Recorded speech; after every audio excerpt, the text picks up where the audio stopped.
เข้ามาหรือไม่ได้ขึ้นมาก็ฝากกันไว้ว่าก็มีความหวังกันทุกคนยามภาวะเศรษฐกิจตกสะเก็ดเช่นปัจจุบัน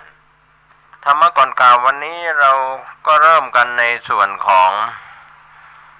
ความเคลื่อนคลาดจากความเป็นจริงส่วนใหญ่เราก็มีความจำที่จำมาผิดครูบาอาจารย์ในสถานศึกษาที่สอนอะไรผิดสอนว่าจำมาผิดเรียกว่าทำให้ประวัติศาสตร์คลาดเคลื่อนจากความเป็นจริงเมื่อจำมาผิดก็ทำให้ผิดเกิดขึ้นเหมือนคนที่เป็นพ่อแม่ผู้ปกครองหรือครูบาอาจารย์ที่สถานศึกษาดังนั้นความจำที่เกิดขึ้นในเรื่องของความจำก็ขอให้ถูกต้องตามทำนองครองธรรมที่เป็นสัญญาที่ดีที่งามถูกต้องตามขนบธรรมเนียมประเพณีไม่ใช่จำอะไรที่ทำให้ทำลายความรักความสามัคคีการปรองดองกันที่เป็นสัญญาวิปลาสความจำที่จำมาผิดก็ไม่ดีส่วนจิตตวิปลาสจิตใจที่คิดอะไรแผลงตื้นบ้องหรือว่าคลาดเคลื่อนจากความเป็นจริงคนเราบางครั้งเรียนมากก็ไม่ยอมเชื่อฟังใครบางคนก็ถือว่าก้มหัวให้ใครดังนั้นความอ่อนน้อมการรู้จักสัมมาคารวะนะครับไม่ว่าจะเป็นผู้ที่สูงกว่าเสมอกันหรือต่ำกว่าก็ตามการแสดงความนับถือที่เป็นจิตใจที่บ่งบอกถึงพฤตินิสัยพฤติกรรมของคนเราบางคนปักกันไว้ในเรื่องของสัญญาจิตตวิปลาสส่วนทิฏฐิวิปลาสนั้นความเห็นผิดจากทำนองครองธรรมเห็นว่าบาปไม่มีบุญไม่มีคุณพ่อคุณแม่ไม่มีโรคนี้ไม่มีโรคหน้าไม่มีก็ทำให้ความเห็นนั้นเป็นมิจฉาทิฏฐิไปก็เรียกว่าสุดโต่งทีเดียวอันตรายทีเดียวคนที่มีทิฏฐิวิปลาสเป็นมิจฉาทิฏฐิก็ฝากกันไว้เป็นธรรมะก่อนข่าววันนี้ข่าวแรกวันนี้เราเริ่มกันกับบรรยากาศสถานการณ์ลำไยในฤดูของปีนี้ของเชียงใหม่นายสมพลแสนคำเกษตรจังหวัดเชียงใหม่กล่าวกับทีมข่าวของเชียงใหม่ว่าเกษตรกรผู้ปลูกลำไยของจังหวัดเชียงใหม่ก็เก็บเกี่ยวผลผลิตลำไยไปแล้วกว่า 100,000 ตันคิดเป็น72.97%พื้นที่ส่วนใหญ่เก็บเกี่ยวผลผลิตแล้วจะอยู่ในพื้นที่อำเภอโซนกลางของเชียงใหม่สันป่าตองสารพีแม่ริมแม่อ่อนสำหรับสถานการณ์ราคาลำไยสดช่อภายในประเทศเกรด AA รับซื้อราคากิโลกรัมละ 29-31 บาทเกรด A กิโลกรัมละ 25-27 บาทลำไยรูดร่วงเกรด AA กิโลกรัมละ 23-24 บาทเกรด A กิโลกรัมละ 13-14 บาทเกรด B กิโลกรัมละ 5-6 บาทเกรด C กิโลกรัมละ 1 บาทก็มีการกระจายไปยังตลาดเพื่อการส่งออกในประเทศเพื่อนบ้านรวมทั้งตลาดภายในประเทศกระจายผลผลิตไปยังตลาดไทยตลาดสี่มุมเมืองห้างสรรพสินค้าขนาดใหญ่นะครับก็ผลผลิตก็ออกกันมามากมายนะครับในช่วงของเดือนสิงหาคมนี้เรื่องของลำไยอาจจะล้นตลาดไม่ล้นตลาดหรือราคาร่วงหล่นลงมาอีกก็อาจจะเกิดขึ้นได้ในส่วนจังหวัดแพร่เชิญชวนหน่วยงานองค์กรต่างๆส่งรายชื่อบุคคลที่เป็นพ่อค้าที่ดีเข้ารับการคัดเลือกเป็นขออภัยนะครับไม่ใช่พ่อค้านะครับส่งรายชื่อบุคคลซึ่งเป็นพ่อที่ดีเข้ารับการคัดเลือกเป็นพ่อตัวอย่างแห่งชาติประจำปี 2561 ขยายเวลาออกไปถึง 17 สิงหาคมนี้นายโชคดีอมรวัฒน์รองผู้ว่าราชการจังหวัดแพร่กล่าวกับทีมข่าวของจังหวัดแพร่ว่าสมาคมผู้อาสาสมัครและช่วยการศึกษาผู้จัดงานวันพ่อแห่งชาติได้กำหนดจัดงานวันพ่อแห่งชาติประจำปี 2561 เป็นปีที่ 39 เพื่อเฉลิมพระเกียรติและแสดงความจงรักภักดีแด่พระบาทสมเด็จพระปรมินทรมหาภูมิพลอดุลยเดชบรมนาถบพิตรพ ระราชบิดาแห่งชาติและคัดเลือกยกย่องสรรเสริญบุคคลซึ่งเป็นพ่อที่ดีสมควรได้รับเกียรติบัตรเป็นพ่อตัวอย่างแห่งชาติประจำปีนี้นะครับตรงกับวันที่5ธันวาคม2561ณสโมสรทหารบกและก็ได้ขอความร่วมมือจังหวัดแพร่พิจารณาดำเนินการคัดเลือกพ่อตัวอย่างแห่งชาติประจำปี2561จำนวน2คนภายในวันที่6สิงหาคม2561ที่ผ่านมานั้นขณะนี้ผู้สมัครคัดเลือกพ่อตัวอย่างแห่งชาติประจำปีของจังหวัดแพร่เพียง1รายจังหวัดแพร่จึงขยายเวลาในการเปิดรับรายชื่อพ่อตัวอย่างเข้ารับการคัดเลือกพ่อตัวอย่างแห่งชาติประจำปี2561จากหน่วยงานองค์กรและบุคคลต่างๆออกไปจนถึง17สิงหาคมก็คือในวันพรุ่งนี้สามารถส่งเอกสารประกอบการรับสมัครและก็หนังสือรับรองการตรวจสอบประวัติบุคคลจากสถานีตำรวจได้ณที่ว่าการอำเภอตามภูมิลำเนาที่ท่านอาศัยอยู่นะครับหรือสอบถามไปที่กลุ่มงานอำนวยการสำนักงานจังหวัดแพร่0545111411ในวันเวลาราชการนะครับส่วนข่าวจากจังหวัดลำพูนเตรียมแผนซักซ้อมผู้พิการหากเกิดสถานการณ์ภัยพิบัติฉุกเฉินนางแจ่มจันทร์เกียรติกุลพัฒนาสังคมและความมั่นคงของมนุษย์จังหวัดลำพูนกล่าวกับทีมข่าวของลำพูนวันนี้ว่าสถานการณ์อุทกภัยในประเทศไทยที่ซึ่งเกิดขึ้นมาเมื่อปี 2554 นั้นทำให้ประชาชนได้รับผลกระทบกว่า 12.8 ล้านคนพบว่าในจำนวนดังกล่าวมีผู้พิการที่ประสบปัญหาอุทกภัยถึง 145,011 คนก็เห็นได้ว่าภัยพิบัติทางธรรมชาติส่งผลกระทบต่อวิถีชีวิตกลุ่มคนทุกกลุ่มรวมทั้งผู้พิการด้วยจากการวิเคราะห์ปัญหาและสถานการณ์ด้านภัยพิบัติที่เกิดขึ้นในประเทศไทยหลายๆกรณีก็พบว่ายังขาดระบบการจัดการภัยพิบัติที่เป็นระบบนับตั้งแต่การเฝ้าระวังภัยพิบัติการเตรียมความพร้อมสำหรับคนพิการและชุมชนจัดทำแผนคนพิการเพื่อช่วยเหลือคนพิการในกรณีเกิดภัยพิบัติระบบอาสาสมัครเตือนภัยพิบัติสำหรับคนพิการการแจ้งเตือนที่คนพิการสามารถเข้าถึงและใช้ประโยชน์ได้การช่วยเหลือการเคลื่อนย้ายคนพิการในระยะเร่งด่วนโดยการสนับสนุนมีศูนย์พักพิงซึ่งสามารถให้ความช่วยเหลือคนพิการทุกประเภทการบริหารจัดการที่มีประสิทธิภาพรวมถึงฟื้นฟูเยียวยาภายหลังสถานการณ์ภัยพิบัติสิ้นสุดลงจังหวัดลำพูนนั้นมีผู้พิการ 2679 คนอาศัยอยู่ในพื้นที่575หมู่บ้าน51ตำบล8อำเภอแม้ว่าจังหวัดลำพูนจะมีโอกาสเกิดภัยพิบัติรุนแรงในอัตราที่ต่ำแต่จังหวัดลำพูนยังมีสถิติการเผชิญปัญหาภัยพิบัติที่ไม่รุนแรงมากอย่างต่อเนื่องไม่ว่าจะเป็นน้ำท่วมแผ่นดินไหวลมพายุในช่วงฤดูร้อน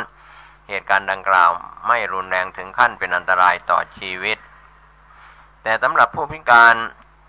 แล้วสมควรอย่างยิ่งที่ต้องได้รับการเอาใจใส่ให้ความรู้ฝึกทักษะการป้องกันตัวเองและก็การช่วยเหลือคนในครอบครัวพร้อมเผชิญกับสถานการณ์ภัยพิบัติฉุกเฉินถ้าเกิดขึ้นนะครับก็ในส่วนปัญหาของภัยพิบัติศูนย์บริการคนพิการของจังหวัดลำพูนนั้นมีสำนักงานพัฒนาสังคมและความมั่นคงของมนุษย์จังหวัดลำพูนร่วมกับองค์กรปกครองส่วนท้องถิ่น3พื้นที่มีเทศบาลทากาศอำเภอแม่ทาจังหวัดลำพูนเทศบาลตำบลป่าไผ่อำเภอลี้เทศบาลตำบลก้ออำเภอลี้จังหวัดลำพูนเป็น3พื้นที่ที่ประสบภัยและมีความประสงค์เข้าร่วมโครงการเตรียมความพร้อมคนพิการและผู้ดูแลคนพิการในสถานการณ์ภัยพิบัติประจำปี 2561 ในปีนี้ก็เป็นโครงการขับเคลื่อนแผนจัดการภัยพิบัติสำหรับคนพิการฉบับที่1พุทธศักราช 2560 ถึง 2564 ขึ้นเตรียมความพร้อมให้คนพิการลดความเสี่ยงจากภัยพิบัติดังกล่าวนะครับก็เป็นตัวที่ทีมข่าวจากลำพูนได้รายงานข่าวนี้กันเข้ามานะครับในส่วนข่าวสารในพื้นที่จังหวัดลำปางที่ผู้สื่อข่าวได้รายงานกันเข้ามามีการมอบรถห้องสมุดเคลื่อนที่แ แก่กศน13อำเภอเดินหน้าส่งเสริมสร้างสังคมรักการอ่านก็เป็นโครงการลำปางเดินหน้าต่อเนื่องแผนงานเชิงรุกสร้างสรรค์ปันสุขให้กับประชาชนชาวลำปางนะครับก็ได้มีการเรียกว่ามินิโมบายห้องสมุดเคลื่อนที่สู่ชุมชนก็เป็นโครงการนี้มีเป็นงบประมาณปี 2561 จากสถาบันพัฒนาการศึกษานอกระบบและการศึกษาตามอัธยาศัยภาคเหนือจังหวัดลำปางก็ได้รับงบสนับสนุนงบประมาณงบพัฒนาจังหวัดลำปาง 1,950,000 บาทจะทำรถห้องสมุดเคลื่อนที่สู่ชุมชนชื่อว่ารถอ่านฉันจำนวน13คันเพื่อมอบให้กับสำนักงานการศึกษานอกระบบและการศึกษาตามอัธยาศัยกศน.อำเภอต่างๆทั้ง13อำเภอของจังหวัดลำปางแล้วนะครับก็เป็นส่วนข่าวจากลำปางที่ทีมข่าวได้รายงานกันเข้ามาคณะทันตแพทยศาสตร์มหาวิทยาลัยพะเยาเปิดให้บริการสุขภาพช่องปากฟรีนะครับรองศาสตราจารย์ทันตแพทย์ดร.คมสันต์บุญยสิงห์คณบดีคณะทันตแพทยศาสตร์มหาวิทยาลัยพะเยากล่าวกับทีมข่าวของพะเยาวันนี้ว่าในส่วนคณะทันตแพทยศาสตร์มหาวิทยาลัยพะเยาเปิดบริการทางทันตกรรมมีการตรวจช่องปากเอ็กซเรย์ด้วยระบบคอมพิวเตอร์ขูดหินปูนอุดฟันถอนฟันผ่าฟันคุดทำฟันเด็กรักษาโรคเหงือกอักเสบรักษารากฟันใส่ฟันแล้วก็แก้ปัญหาการบดเบี้ยวผู้ที่ต้องการรักษารากฟันในฟันหน้าทำการรักษาได้ทันทีภายในเดือนสิงหาคมถึงเดือนกันยายนนี้การใส่ฟันเป็นฟันหลังหรือยกซับซ้อนมีค่าใช้จ่ายเฉพาะค่าวัสดุและก็การรักษาทำโดยนิสิตทันตแพทย์ภายใต้การดูแลอย่างใกล้ชิดจากอาจารย์ผู้เชี่ยวชาญฟรีไม่มีค่ารักษาเปิดให้บริการในวันจันทร์อังคารพุธและศุกร์ระหว่างเวลา 9:00 น. ถึง 13:30 น. และ 13:00 น. ถึง 15:00 น. ณ ชั้น 1 อาคารปฏิบัติการทันตกรรมคณะทันตแพทยศาสตร์มหาวิทยาลัยพะเยาประชาชนที่สนใจก็เข้ารับบริการสุขภาพช่องปากสอบถามรายละเอียดได้ที่ 054-466-666 ต่อ 4703 หรือ 4732 ในช่วงวันเวลาราชการนะครับก็เป็นส่วนที่ทางทีมข่าวของพะเยาได้รายงานกันเข้ามาหน่วยงานสังกัดกระทรวงแรงงานในพื้นที่จังหวัดแม่ฮ่องสอนทำงานส่งเสริมสิทธิด้านแรงงานแล้วนะครับทีมข่าวจากจังหวัดแม่ฮ่องสอนรายงานเข้ามาจากร้อยเอกจรัญคุณยศยิ่งสวัสดิการและคุ้มครองแรงงานจังหวัดแม่ฮ่องสอนกล่าวถึงเป็นความร่วมมือกับชมรมเจ้าหน้าที่ความปลอดภัยในการทำงานจังหวัดแม่ฮ่องสอนโดยสำนักงานประกันสังคมจังหวัดแม่ฮ่องสอนก็จัดอบรมโครงการเผยแพร่ประชาสัมพันธ์งานประกันสังคมกฎหมายคุ้มครองแรงงานความปลอดภัยในการทำงานประจำปีนี้ที่ห้องประชุมสมาคมชมรมผู้สูงอายุจังหวัดแม่ฮ่องสอนอำเภอเมืองแม่ฮ่องสอนจังหวัดแม่ฮ่องสอนก็เป็นการประชุมกันมาแล้วเมื่อ15 สิงหาคมที่ผ่านมามีผู้เข้ารับการอบรม60 คนก็มีการบรรยายเรื่องประกันสังคมกฎหมายคุ้มครองแรงงานความปลอดภัยในการทำงานโดยร้อยเอกจรัญคุณยศยิ่งสวัสดิการและคุ้มครองแรงงานจังหวัดแม่ฮ่องสอนและก็ชมรมเจ้าหน้าที่ความปลอดภัยในการทำงานของจังหวัดแม่ฮ่องสอนการให้ความรู้เรื่องดับเพลิงและฝึกปฏิบัติเกี่ยวกับการดับเพลิงขั้นต้นโดยวิทยากรจากเทศบาลเมืองแม่ฮ่องสอนก็ขอบคุณทีมข่าวคุณอมริตจานุวีจากสวท.แม่ฮ่องสอนได้รายงานข่าวกันเข้ามาวันนี้นะครับข่าวจากจังหวัดในพื้นที่นะครับวันนี้ก็มีข่าวจากจังหวัดเชียงรายที่รัฐมนตรีช่วยว่าการกระทรวงเกษตรและสหกรณ์ลงพื้นที่จังหวัดเชียงรายมอบนโยบายพัฒนาเกษตรอินทรีย์กับกลุ่มเครือข่ายเกษตรอินทรีย์ในกลุ่มจังหวัดภาคเหนือตอนบนที่2แล้วนะครับโดยกลุ่มเกษตรอินทรีย์ของพื้นที่มีพื้นที่ 250,000 ไร่ภายในปี 2564 เป็นโครงการที่จะต่อเนื่องนะครับ ที่สารกลางจังหวัดเชียงรายเมื่อวานนี้นายวิวัฒน์สัญญกรรมธรรัฐมนตรีช่วยว่าการกระทรวงเกษตรและสหกรณ์ก็ร่วมเป็นสักขีพยานลงนามข้อตกลงการพัฒนาเกษตรอินทรีย์กลุ่มจังหวัดภาคเหนือตอนบนที่2ลงนามบันทึกข้อตกลงของการพัฒนาเกษตรอินทรีย์จังหวัดเชียงรายก็มีนายประจนปัสสกุลผู้ว่าราชการจังหวัดเชียงรายพร้อมด้วยผู้แทนผู้ว่าราชการจังหวัดในกลุ่มจังหวัดภาคเหนือตอนบนที่2ผู้แทนเกษตรกรผู้ผลิตพืชอินทรีย์ผู้ผลิตข้าวอินทรีย์ผู้ผลิตเกษตรอินทรีย์ระบบ GPS ร่วมลงนามเป็นบรรยากาศชื่นมื่นกันเมื่อวานนี้โดยมีรัฐมนตรี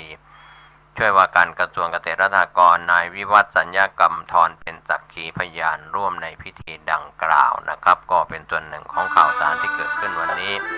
ขอท่านได้ติดตามข้อมูลข่าวสารขอบคุณ FM 104.50 เมกะเฮิรตซ์ตั้งอยู่ที่วัดฝายหินตำบลสุเทพอำเภอเมืองเชียงใหม่ขอบคุณพี่น้องสื่อมวลชนในพื้นที่8จังหวัดภาคเหนือตอนบนขอบคุณในส่วนของท่านผู้ชมท่านผู้ฟังที่ติดตามรับชมรับฟังข่าวชาวบ้านเสียงธรรมเสียงกล่าวขอทุกคนทุกท่านปฏิบัติภารกิจสุขกายสุขใจโดยทั่วหน้ากันสวัสดีครับขอความสุขสวัสดีจงเกิดแก่ผู้ฝักใฝ่ในธรรมพระธรรมจงปรากฏเกิดขึ้นแก่ผู้ฟังรายการสถานีวิทยุแห่งนี้หลักการของพระพุทธเจ้ากำจัดระงับยุติความรู้สึกที่เป็นกิเลสให้ออกไปจากจิตใจของเราความรู้สึกที่เป็นกิเลสก็ได้แก่คำว่าความทุกข์มันก็เป็นกิเลสความสุขมันก็เป็นกิเลสสิ่งที่พึงปรารถนาสิ่งที่ไม่พึงปรารถนามันก็เป็นกิเลสสิ่งที่ชอบสิ่งที่ไม่ชอบมันก็เป็นกิเลสสิ่งเหล่านี้มันเกิดขึ้นกับชีวิตของเราเราต้องกำจัดเราต้องระงับเราต้องยุติมิให้กิเลสเหล่านี้เกาะติดกินใจของเราเราต้องนั่งสมาธิเจริญจิตภาวนาด้วยพระวิปัสสนากรรมฐานเพื่อมาพิจารณาหาวิธีการไล่กิเลสที่มันครอบครองอายตนะภายนอกภายในของเราเช่นหูของเรากิเลสมันก็ยึดตาของเรากิเลสมันก็ยึดปากของเรากิเลสมันก็ยึดไปหมดการนั่งสมาธิก็เป็นการหาวิธีการเชิญกิเลสออกไปจากจิตใจของเราเชิญกิเลสออกไปจากแผ่นดินที่เราอยู่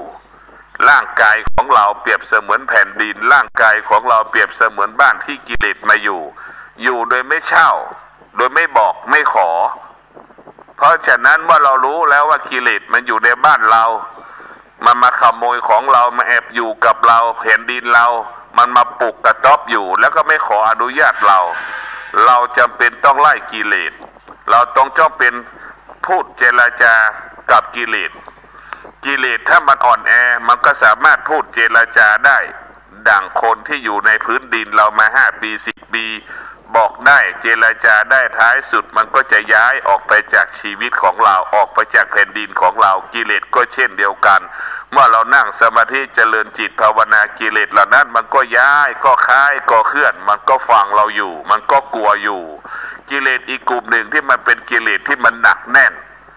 พูดมันก็ไม่ยอมไล่ก็ไม่ไปอันนี้คือเป็นปัญหาดั่งบุคคลที่ในอยู่ลุกที่อยู่ในที่ดินของเขาฟ้องก็ไม่ออกไล่ก็ไม่ไปเอาสตางค์ให้ก็ไม่ไปกิเลสนี่มันดื้อมันหนาเราต้องใช้เวลายาวนานเราจะชนะกิเลสได้ก็คือพระวิปัสสนากรรมฐานกิเลสมันกลัวที่สุดกลัวพระวิปัสสนากรรมฐานพระวิปัสสนากรรมฐานเป็นนักฆ่ากิเลสพระวิปัสสนากรรมฐานเป็นผู้รอบรู้เรื่องกิเลสมันรู้กิเลสมันเท่าทานอยู่แต่มันก็ยังแพ้พระวิปัสสนากรรมฐานพระวิปัสสนากรรมฐานจะกำจัดความโลภความโกรธความหลงที่ครอบงำจิตใจเรากำจัดระงับยุติความโลภความโกรธความหลงที่เกิดขึ้นในใจเรา เพื่อให้ความโลภความโกรธความหลงโมโหหงุดหงิดยุติลงอ่อนตัวลงแผ่วตัวลงท้ายสุดความโลภความโกรธความหลงเหล่านั้นก็ย้ายคลายเคลื่อนออกไปจากชีวิตของเราเมื่อละชีวิตของเราเป็นอิสระไม่มีความโลภความโกรธความหลงไม่มีกิเลสครอบงำชีวิตเราบำเพ็ญเพียรความดีสร้างความดีความดีนั้นก็จะเกิดขึ้นกับจิตใจของเราตลอดเวลาเมื่อเรารู้ว่าความดีเกิดขึ้นเราต้องควรต้อนรับและควรส่งเสริมยกย่องเทิดทูนความดีให้ความดีนั้นเกิดขึ้นกับจิตใจของเราให้ความดีนั้นครอบงำร่างกายของเราให้ความดีนั้นครอบงำจิตใจของเราให้จิตใจของเรานั้นเกิดความงอกงามเกิดความดีงามเพราะฉะนั้นท่านทั้งหลายที่ฟังรายการสถานีวิทยุแห่งนี้ขอให้ท่านทั้งหลายเอาพระวิปัสสนากรรมฐานเป็นหลักขับไล่กิเลสที่เกาะติดกินใจเราให้กิเลสเหล่านั้นออกไปจากชีวิตของเราให้ชีวิตของเราเป็นอิสระอยู่เหนือกิเลสโดยพระวิปัสสนากรรมฐานพระวิปัสสนากรรมฐานเป็นผู้รอบรู้ว่ากิเลสอยู่ตรงไหนกิเลสตัวโตตัวเล็กกิเลสตัวไหนที่มันเล็กมันโตมันแข็งแรงมันอ่อนแอมันหวั่นไหวกิเลสมันรู้ดีเพราะฉะนั้นพระวิปัสสนากิเลสมันตึงกลัวพระวิปัสสนากลายเป็นผู้ฆ่ากิเลสเป็นนักล่ากิเลสเป็นนักฆ่ากิเลสมันจึงกลัวพระวิปัสสนาหากเราจะชนะกิเลสได้ขอท่านทั้งหลายบำเพ็ญเพียรพระวิปัสสนากรรมฐานพระวิปัสสนากรรมฐานเกิดขึ้นในดวงจิตของเราดวงจิตของเราก็เบิกบานผ่องใสอยู่ตลอดกาลชีวิตเราเป็นอิสระดวงจิตเราเป็นอิสระก็อยู่เย็นเป็นสุขบำเพ็ญเพียรความดีก็อยู่ในจิตใจเราตลอดกาลที่ท่านได้รับฟังจบลงไปแล้วนั้นก็เป็นคำสอนดีๆจากท่านเจ้าคุณประชานาถมุนีเจ้าวาดวัดดอนจันทร์ตำบลพัฒนารามอำเภอเมืองเชียงใหม่สวัสดีครับท่านผู้ฟังที่เคารพการแบ่งปันความคิดดีๆวันนี้ผมกเกษตรเพชรสำริดก็จะได้แบ่งปันความคิดเวลาที่เกิดปัญหาหลายอย่างมารุมเร้าเราท่านทั้งหลายคนเราก็มักจะเกิดความสับสนไม่รู้ว่าจะทำเช่นใดดีผู้ที่ไม่มีสติก็ใช้อารมณ์และกำลังเข้าแก้ปัญหาทำให้การแก้ปัญหาไม่ได้กลับจะยิ่งแย่กว่าเดิมในขณะผู้ที่มีสตินิ่งสักพักสงบสติให้หยุดนิ่งพักและก็ผ่อนความรู้สึกเพื่อให้จิตใจกลับเป็นปกติเสียก่อนจากนั้นก็ค่อยมาพิจารณาคิดแก้ปัญหากลับจะแก้ปัญหาได้ดีกว่าผู้ที่จิตใจไม่สงบครับท่านผู้ฟังจะสับสนใช้กำลังในการแก้ไขปัญหาจะแก้ปัญหาไม่ได้ดีถึงขั้นอาจทำให้ปัญหายิ่งทวีและก็ทับถมซับซ้อนขึ้นไปอีกก็เปรียบเหมือนกับเส้นด้ายที่พันกันยุ่งกระตุกยิ่งใช้กำลังก็ยิ่งพันกันยุ่งเหยิงเพราะการแก้ปัญหาไม่ตรงจุดยิ่งแก้ก็ยิ่งยุ่งพัวพันกันไปหมดส่วนผู้ที่หยุดคิดและก็นิ่งตั้งสติได้จากนั้นก็มาพิจารณามองหาต้นเหตุและวิธีการแก้อย่างมีเหตุผลก็จะทำให้ปัญหาที่เกิดขึ้นนั้นผ่อนเบาลงไปได้แม้ว่าบางครั้งจะไม่มากแต่ก็ไม่ทำให้ปัญหานั้นทวีซับซ้อนมากกว่าเดิมเช่นเดียวกันครับการแก้ปัญหาด้วยลักษณะเหมือนได้พันกันนั้นก็จะต้องสงบหาต้นได้อยู่ตรงไหนส่วนปลายค่อยๆสางค่อยๆดึงก็จะช่วยให้ได้นั้นคลายออกมาได้เราจึงต้องรวบรวมมีสติในการตัดสินใจทำสิ่งใดๆเสียก่อนทุกครั้งซึ่งเป็นขั้นตอนแรกก่อนที่ทำอะไรก็ตามครับก็ถือว่าอย่าพยายามทำคนอื่นให้เหมือนใจเราเพราะเรายังทำใจเหมือนใจผู้อื่นไม่ได้ก็อย่าพยายามทำตัวให้เด่นกว่างาน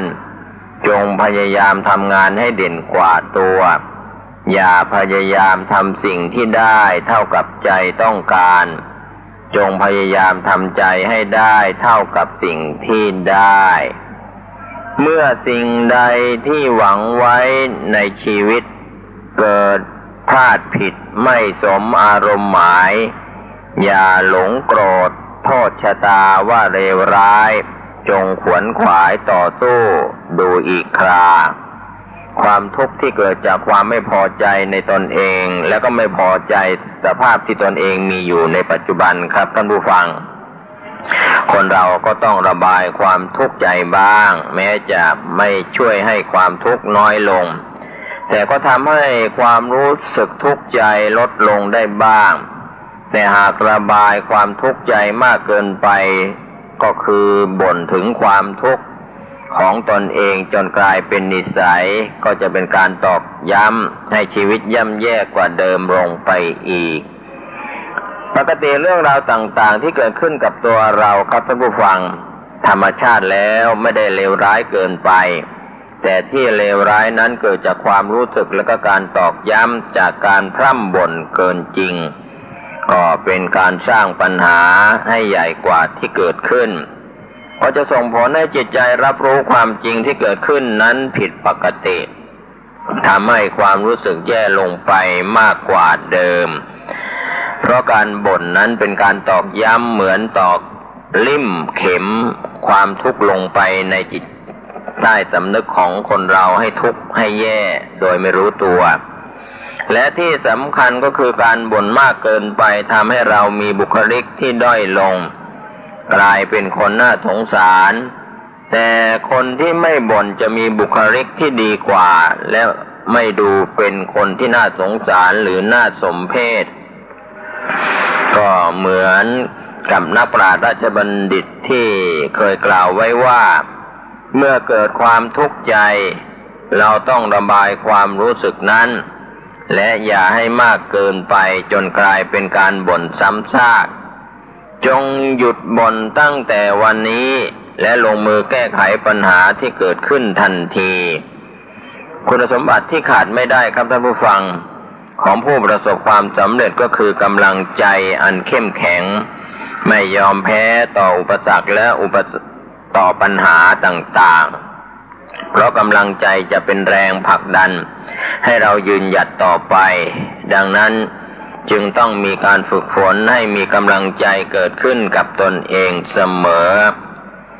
การปลูกฝังพลังใจให้เข้มแข็งได้นั้นจะต้องอาศัยเวลาและก็การฝึกฝนอย่างมาก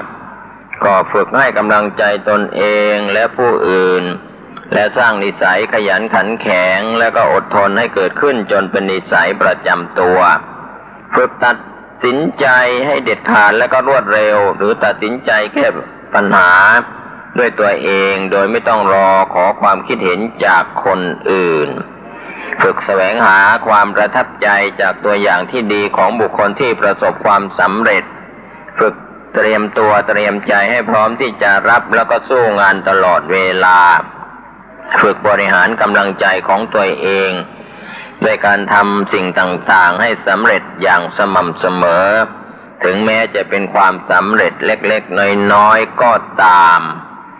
ก็ดังนักปราชญ์ท่านหนึ่งกล่าวว่าเพื่อจะประสบความสำเร็จต้องหาอะไรสักอย่างมาเป็นกำลังใจให้กับตัวของเราเองหากว่าวันนี้กำลังเสียใจเศร้าหมองท้อแท้สิ้นหวังในชีวิตก็ขออย่าหมดเรี่ยวแรงที่จะก้าวต่อไปก็ยังมีหนทางที่จะก้าวเดินอีกมากมายก็ขอเพียงอย่าอ่อนแอพร้อมที่จะพบกับสิ่งดีๆที่รออยู่แม้ว่าขณะนี้กำลังประสบปัญหาที่ล้นจนคิดว่าตัวเองทนไม่ไหวแล้วก็ตามเพราะทุกสิ่งมีขึ้นต้องมีลงมีลงก็ต้องมีขึ้นเช่นเดียวกับน้ำทะเลเช้าขึ้นเย็นลงเช่นเดียวกับดวงอาทิตย์เช้าขึ้นค่ำก็ตกลงไปชีวิตเราก็เช่นเดียวกันครับท่านผู้ฟังต้องยอมรับและเข้าใจถึงข้อเท็จจริงธรรมชาติชีวิตนั้นมีการเปลี่ยนแปลงตลอดเวลาเมื่อมีวันพ่ายแพ้ก็จะต้องมีวันที่ประสบความสำเร็จได้เช่นกันตอนนี้อาจจะกำลังตกอับหากต่อสู้และแก้ไขก็ย่อมได้ผลดีในไม่ช้า ชีวิตยังไงก็ต้องพบกับอุปสรรคและก็ความยากลำบากอย่างไม่มีวันหลีกเลี่ยงได้ไม่มีหนทางสายไหนที่ไม่มีก้อนกรวดหรือปูด้วยกลีบกุหลาบเท่านั้นชีวิตต้องต่อสู้กับปัญหาที่เกิดขึ้นเสมอไม่มีชีวิตใดที่ได้รับในสิ่งที่ต้องการมาอย่างง่ายดายเมื่อเข้าใจธรรมชาติของชีวิตก็ขอให้อย่าตระหนกตกใจจนเกินไปหรือว่ามีชีวิตเพราะความหวังหรือไม่มีความหวังต้องมีกำลังใจไม่อ่อนแอท้อแท้เพราะถ้าอ่อนแอแล้วจะเดินหน้าฝ่าฟันปัญหาประดังเข้ามาได้อย่างไรก็มีบัณฑิตได้เขียนไว้เป็นข้อเตือนใจว่าทางข้างหน้าลางเรือนเหมือนว่างเปล่าแดดจะเผาผิวผ่องจะหมองไหม้ที่ตรงโน้นมีหุบเหวมีเปลวไฟถ้าอ่อนแอจะก้าวไปอย่างไรกันก็รู้จักผู้อื่นนั้นเป็นคนฉลาดรู้จักตนเองนั้นเป็นคนรอบรู้ชนะผู้อื่นได้นั้นต้องมีกำลังแต่ชนะตนเองนั้นต้องมีความเข้มแข็งวันเวลาที่ยากลำบากไม่เคยหมดสิ้นคนที่ยืนหยัดที่จะสู้เท่านั้นจึงจะผ่านพ้นไปได้ก็ขอบคุณทุกท่านที่ได้ชี้แนะกับสิ่งดีๆในชีวิตเข้ามาชีวิตที่ดีมีบทเรียนดีๆให้ชีวิตครับก็ถือว่ามีชีวิตที่ดีมีบทเรียนดีๆให้ชีวิตนั้นก็เป็นส่วนที่จะส่งเสริมคุณพ่อคุณแม่ที่ได้มีขวัญกำลังใจให้กับลูกหลานครับก็ถือว่าเป็นข้อคิดเตือนจิตเตือนใจเป็นสิ่งที่เราทำสิ่งใดแล้วเราก็จะมีขวัญมีกำลังใจที่จะช่วยเหลือพวกเราในทิศทางเดียวกันที่จะไปในแนวทางเดียวกันฉะนั้นเรื่องราวต่างๆที่ประดังกันเข้ามาในชีวิตของคนเรานั้นมีมากมายซึ่งการแบ่งปันความคิดดีๆที่เราได้เอ่ยถึงไม่ว่าจะเป็นเรื่องราวต่างๆที่ได้นำเสนอไปแล้วเช่นเรื่องอย่าพ่ายแพ้เพราะใจตนเองแล้วกันไปแล้วก็เริ่มต้นใหม่ดีกว่าแนวทางการสร้างกำลังใจและทัศนคติที่เป็นบวกครับก็อยู่ที่ตัวเราหรือบางคนนั้นไม่ยอมลุกนั่งนอนอยู่อย่างเดียวก็ใช้ไม่ได้ก็ต้องเดินต่อไปเพราะใจยังสู้ชีวิตนั้นไม่สิ้นก็ต้องดิ้นรนต้องเดินต่อไปไม่กล้าวันนี้ก็ไม่มีวันเดินหน้าเหล็กผ่านไฟย่อมจะแข็งแกร่งการยกย่องตนเองให้กำลังใจตนเองก็เป็นสิ่งที่ดีคนเหล่านั้นเมื่อล้มแล้วก็ต้องลุกขึ้นมาลุกไปข้างหน้าการรักตัวเองก็ต้องนับถือตัวเองการสร้างความเชื่อมั่นเมื่อต้องพบกับวิกฤตก็อยู่ที่ใจเรียกว่ามโนปุพังคมาธัมมามโนเศรษฐามโนมยาใจเป็นใหญ่อยู่ที่ใจเป็นเรื่องสำคัญคนที่ใช้เรือใบสมัยก่อนนั้นก็มีการปรับเรือเรียกว่าใบเรือจึงเรียกว่าใบเรือก็จะทำให้ไปสู่เข็มทิศชีวิตหมายถึงว่าไปที่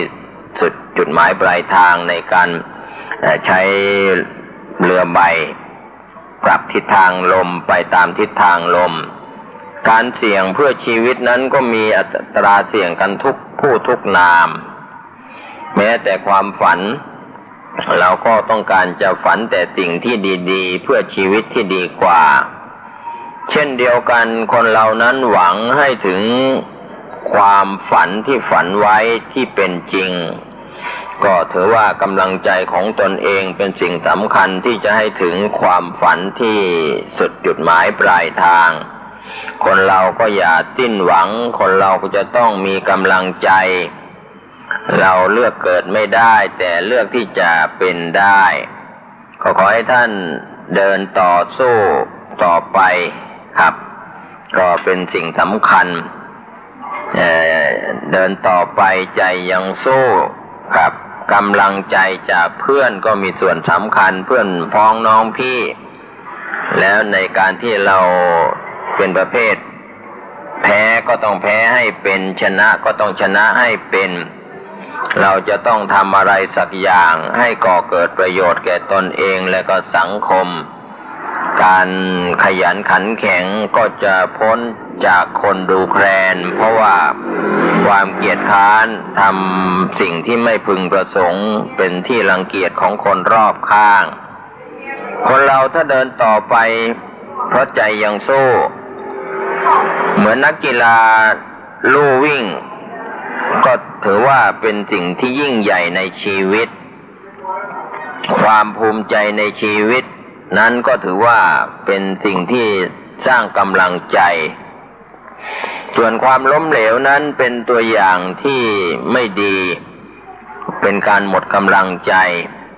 ส่วนคนโชคร้ายก็มักจะคู่กับคำว่าโชคดีส่วนการที่คนเราจะเข้มแข็งหรือจะอ่อนแอนั้นก็ต้องหาตัววัดว่าเราเข้มแข็งเพราะมีอะไรเป็นกำลังใจเราอ่อนแอเพราะขาดอะไรที่เป็นกำลังใจก็ขอให้ท่านได้เรียนรู้แล้วก็มีการปรับตัวการตั้งสติให้มั่นก็จะมั่นคงในการงานและก็ในชีวิตการอยู่ดำเนินชีวิตส่วนเรื่องราวต่างๆบางอย่างก็ต้องรอการพิสูจน์ครับการเวลาทั้งสามการเวลาในอดีตการเวลาในปัจจุบันการเวลาในอนาคตก็ต้องรอการพิสูจน์ก็คนเราถ้าจะมีชีวิตที่มีความสุขอย่างแท้จริงนั้นก็ต้องมีอุปสรรคบ้างภาษาพระก็บอกหรือกล่าวไว้อยู่เสมอว่ามารไม่มีบารมีไม่แก่อะไรทำนองนั้นการที่เราจะลิขิตชีวิตของเราก็ด้วยสมองแล้วก็สองมือของเราเองเท่านั้นอย่าหวังพึ่งคนอื่นเราจะต้องพึ่งพาตนเองให้มากความหวังของคนเราทุกๆคนนั้นมีความหวังถือว่าเป็นกำลังใจที่สำคัญของชีวิตคนเราอย่ากลัวเงาของตัวเองเมื่อเราเดินเงาก็เดินเวลานอนเงาก็นอนเวลายืนเงาก็ยืนเวลาเคลื่อนไหวใดๆเงาก็เป็นไปตามอาการตัวของเราเพราะฉะนั้นเราอย่ากลัวเงาซึ่งเป็นความคล้ายคลึงเรียกว่าอยู่คู่กับตัวของเราการที่เราใช้ชีวิตเพื่อต้องการจะไปให้ไกลเหมือนนักกีฬาที่กระโดดไกลครับต้องการให้ไปไกลที่สุดเหมือนคนก้าวเดินไปด้วยความมั่นใจก็จะสร้างความฝันที่เป็นจริงได้ส่วนอุปสรรคและก็ความพ่ายแพ้นั้นถือว่าเป็นเรื่องปกติของคนเราคนโบราณจึงกล่าวไว้เสมอว่าผิดเป็นครูเพื่อเรียนรู้เพื่อตนเองคนเหล่านั้นจะกล่าวอยู่เสมอว่าไม่เคยทำผิดนั้นไม่มีขอให้เรามีกำลังใจในการที่จะเพิ่มพลังให้กับตัวของท่านเองคนเราไม่ควรจะหยุดหรือว่าสิ้นสุดหยุดอยู่ตรงไหนเพียงจุดใดจุดหนึ่งควรจะก้าวเดินต่อไปก็ถือว่าชีวิตนั้นดุจละครโรงใหญ่หรือดุจตัวละครไม่สมควรจะจริงจังเกินไปกับชีวิตดุจโรงละครโรงใหญ่เช่นเดียวกันคนที่ถูกอุปโลกให้รับตำแหน่งหน้าที่การงานก็ย่อมเหมือนงานเลี้ยงก็ย่อมมีวันเลิกลาชีวิตก็ย่อมมีวันสิ้นสุดครับก็ถือว่าเราอย่าหลงระเริงตนเองงานเลี้ยงก็ต้องเลิกลาชีวิตของเราก็มีที่สิ้นสุดก็คือวันหมดลมหายใจเข้าหายใจออก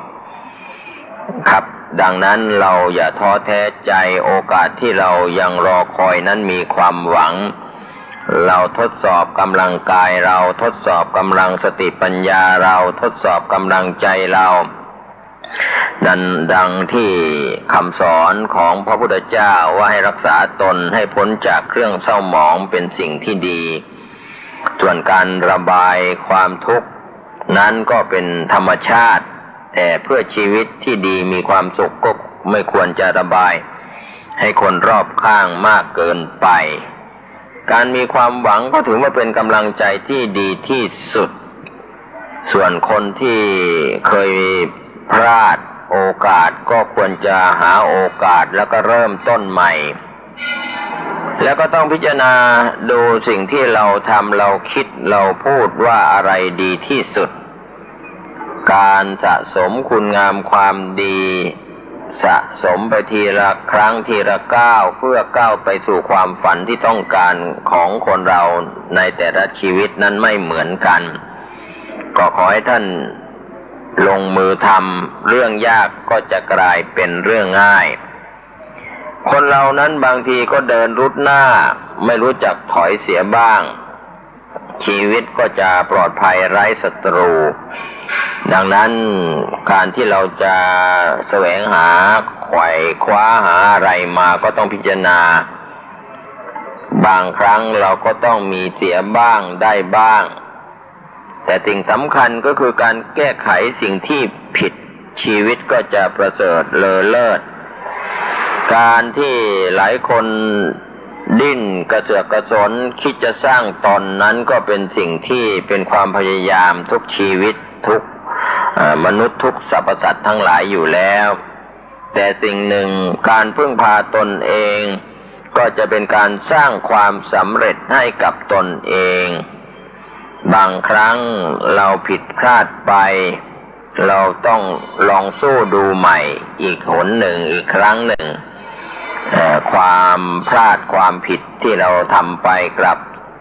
ลองมาทำเสียใหม่ก็อาจจะดีกว่าเดิมไปได้ดีกว่าเดิมเราจึงเกิดความหวังก็อย่าหมดหวังในชีวิตบางครั้งเราเกิดประสบความเสื่อมเสียต่างๆก็ทำให้หมดหวังท้อแท้ใจขอให้เราได้คิดกันอยู่ในใจว่าโอกาสนั้นมีอยู่เสมอถ้ามองหาโอกาสที่ดีมีอยู่ขอให้เราได้สู้ปัญหาฝ่าไปในกระแสคลื่นแห่งชีวิตคนเรานั้นบางครั้งไม่ได้พิจารณาสภาวธรรมการเกิดขึ้นการตั้งอยู่การดับไปเป็นธรรมดาก็ย่อมจะเปลี่ยนแปลงไปความอดทนจึงเป็นตบะที่สำคัญ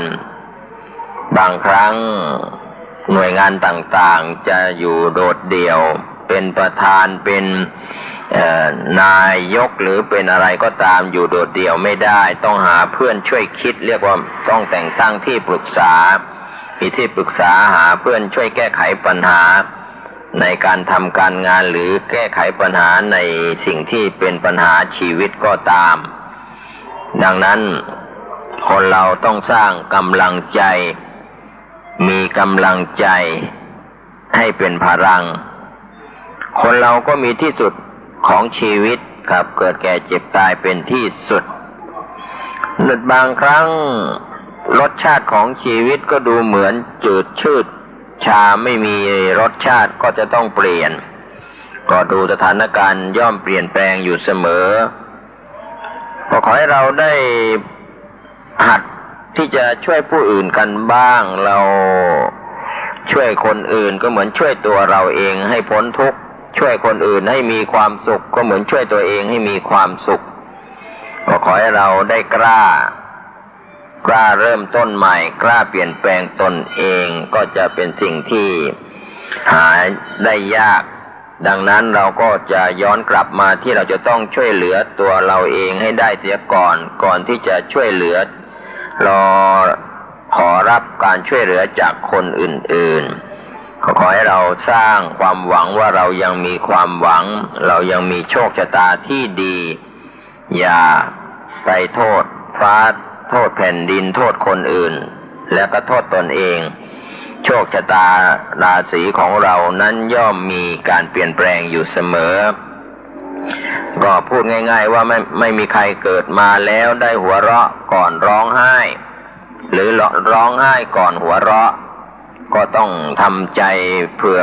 ไว้ในชีวิตว่าตนเองนั้นก็มีโอกาสที่จะล้มเหลวจะสำเร็จได้ต้นเหตุแห่งความล้มเหลวเกิดมาจากความคิดของตัวเราเองขอให้เราสร้างความสำคัญที่ตัวเราก่อนพิจารณาตนเองก็จะเป็นสิ่งที่ดีก็จะเห็นการเปลี่ยนแปลงเพราะร่างกายนั้นเราจะเห็นการเคลื่อนไหวการยืนเดินนั่งนอนเปลี่ยนอิริยาบถอยู่เสมอเหมือนจิตใจของเราก็คิด108,000 ประการบางครั้งจิตใจฟุ้งซ่านก็ต้องทำใจให้สงบนิ่งเสียบ้างครับการมองโลกในแง่ดีในแง่ร้ายมองทั้งสองส่วนทั้งแง่ดีและก็แง่ร้ายทั้งแง่บวกแง่ลบก็จะช่วยให้เรามีประสบการณ์กว้างขวางมากยิ่งขึ้นคนเรานั้นก็อาจจะยกย่องตนเองบอกกับตัวเองว่าตัวเองเก่งแต่ก็อย่าอวดตัวว่าเก่งเป็นสิ่งไม่ดีเรียกว่าการโอ้อวดฉะนั้นการมีความหวังตลอดเวลานั้นก็ถือว่าเป็นสิ่งที่ดีจะทำให้เรามีจิตใจไม่ย่อท้อครับเรียกว่าหวังไว้เหมือนคนซื้อหวยรวยเบอร์อะไรทำนองนั้นก็หวังว่าจะเป็นเศรษฐีแต่จะได้จะเสียมากน้อยเพียงใดบางครั้งความหวังก็สำเร็จบางครั้งความหวังก็ผิดพลาดเรียกว่าแทงหวยรวยเบอร์ถูกบ้างไม่ถูกบ้างเพราะฉะนั้นไม่มีอะไรแน่นอนความหวังที่ตั้งไว้ในชีวิตของคนเราบางครั้งก็สำเร็จสมประสงค์บางครั้งหวังไว้แล้วก็ไม่ได้ดังใจดังนั้นการเวลาจะเป็นเครื่องพิสูจน์เราได้เวลามาเท่ากัน24ชั่วโมงเท่ากัน365วันเท่ากันการเวลานั้นจึงได้มาเพื่อเป็นเครื่องพิสูจน์ชีวิตของทุกๆชีวิตของทุกๆคนทั้งเด็กทั้งผู้ใหญ่ก็ถ้าเราจะทำใจให้ไม่ทะเยอทะยานมากนักก็ควรจะพิจารณาในหลักธรรมว่าได้แค่ไหนก็พอแค่นั้นเรียกว่าเดินสายกลางบางครั้งเราเจอปัญหามามากมายเราก็ทำใจเวลาของรายการแบ่งปันความคิดดีๆในส่วนของสื่อธรรมะหมดลงก็ขอเชิญชวนท่านทั้งหลายศึกษาให้กำลังใจตนเองมีความสุขเจริญในหน้าที่การงานทุกท่านทุกฝ่ายทุกคนครับมีความสุขสมหวังโดยทั่วหน้ากันสวัสดีครับสวัสดีครับท่านผู้ฟังที่เคารพการแบ่งปันความคิดดีๆวันนี้ผมกาเศรษฐ์เพชรสำริดก็จะได้นำเรื่องราวที่เป็นสาระครับในปัจจุบันเราก็จะเห็นได้ว่ามีพี่น้องชาวพุทธทั่วประเทศหันมานิยมไหว้พระเรียกว่า9วัดในส่วนที่เป็นวัดใหญ่ๆก็ดีหรือเป็นพระรามหลวงหรือเป็นพระใหญ่ศักดิ์สิทธิ์เรียกว่าไหว้พระ9วัดกันก็จะมีพระรามหลวงซึ่งเป็นวัดใหญ่ๆก็ดีหรือเป็นวัดที่เป็นที่รู้จักของพี่น้องชาวพุทธในภาพรวมทั่วประเทศก็ถือว่าการเข้าวัดเป็นสิ่งที่เราจะได้บุญจากการบูชาคุณพระศรีรัตนตรัยคุณพระพุทธเจ้าคุณพระธรรมคุณพระสงฆ์กันวัดซึ่งจะพาท่านไปไหว้พระกันก็เป็นวัดพระศรีรัตนศาสดารามหรือที่ชาวบ้าน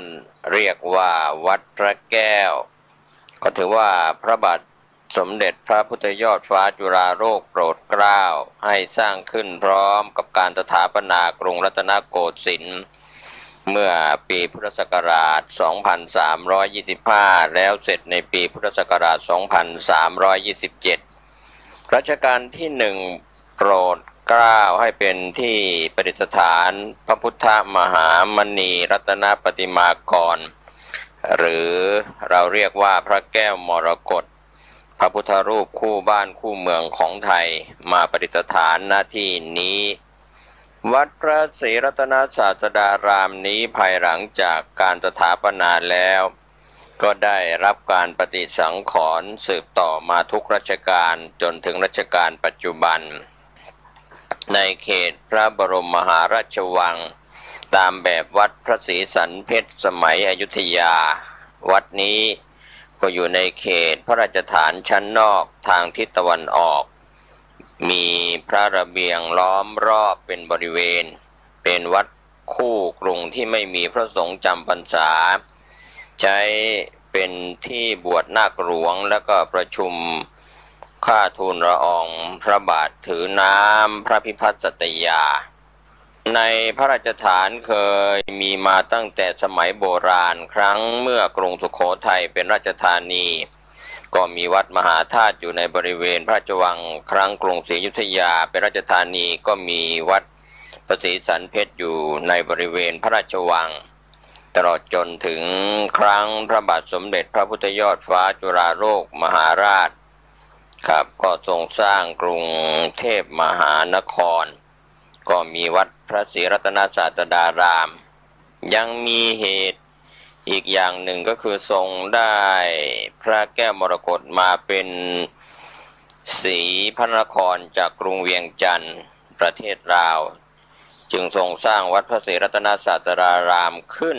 ในบริเวณพระบรมมหาราชวังพร้อมกับการสร้างกรุงเทพมหานครขึ้นเป็นราชธานีเมื่อปีพุทธศักราช 2325 วัดพระศรีรัตนศาสดารามสร้างอยู่2 ปีจึงได้เชิญพระแก้วมรกตจากวัดอรุณราชวรารามฝั่งกรุงธนบุรีมาประดิษฐานที่ในพระอุโบสถเมื่อปีพุทธศักราช 2327 สร้างในสมัยรัชกาลที่1ก็คือพระอุโบสถวัดพระแก้วเป็นพระอุโบสถขนาดใหญ่หลังคารถ4 ระดับ3 ซ้อนมีช่อฟ้า3 ชั้นปิดทองประดับกระจกตัวพระอุโบสถมีระเบียงเดินได้โดยรอบมีหลังคาเป็นพลัยคุมรับด้วยเสานางลายปิดทองประดับกระจกทั้งต้นพนักระเบียงรับเสานางรายทำเป็นลูกฟักประดับด้วยกระเบื้องเคลือบสีอย่างจีนก็ตัวพระอุโบสถมีฐานปัดรับอีกชั้นหนึ่งนะครับประดับครุฑยุคนาคหล่อด้วยโลหะปิดทองมีเสารายเทียนหล่อด้วยทองแดงล้อมรอบทั้ง4 ด้านผนังพระอุโบสถในรัชกาลที่1เขียนลายรดน้ำบนพื้นขาดแดงรัชกาลที่3โปรดเกล้าให้ปั้นลายพุ่มข้าวบินปิดทองประดับกระจกเพื่อให้เข้ากับผนังมณฑปปิดทองประดับกระจกบานพระทวารแล้วก็พระบัญชรประดับมุกทั้งหมดฝีมือช่างสมัยรัชกาลที่1ที่เชิงบันไดก็มีสิงห์หล่อด้วยสำริดบันไดละคู่รวม12 ตัวโดยได้แบบมาจากเขมรคู่หนึ่งแล้วหล่อเพิ่มอีก10 ตัวภายในพระอุโบสถเป็นที่ประดิษฐานพระพุทธมหามณีรัตนปฏิมากรพระแก้วมรกตพระพุทธรูปปางสมาธิ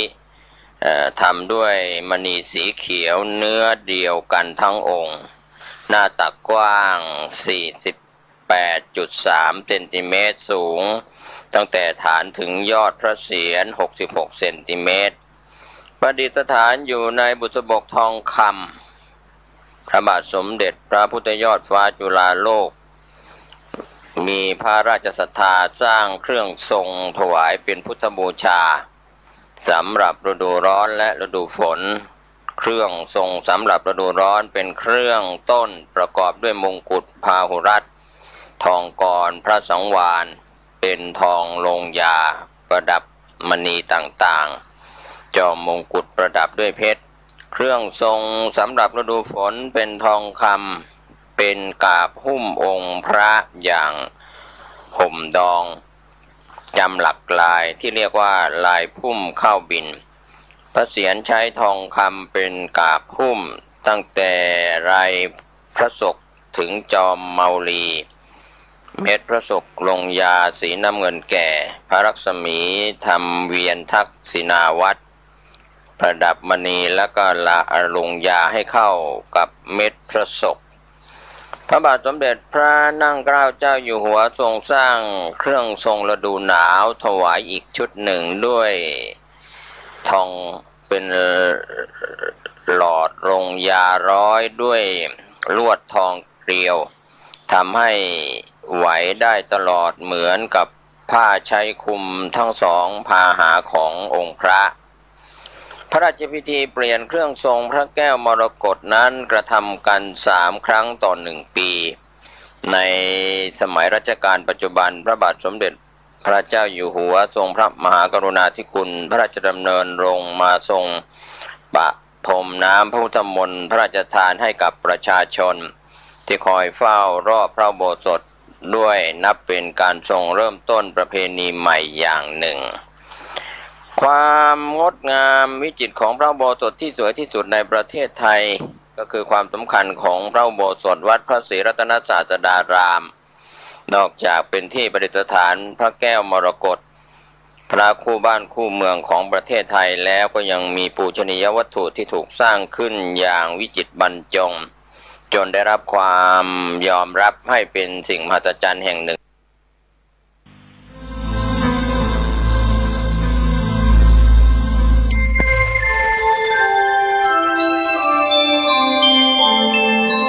ขณะนี้ท่านกำลังฟังสถานีวิทยุกระจายเสียงคลื่นเพื่อการศึกษาพระพุทธศาสนาและวัฒนธรรมระบบ FM 104.5 เมกะเฮิรตซ์ออกอากาศณวัดฝายหินตำบลสุเทพอำเภอเมืองจังหวัดเชียงใหม่โทรศัพท์053 226 058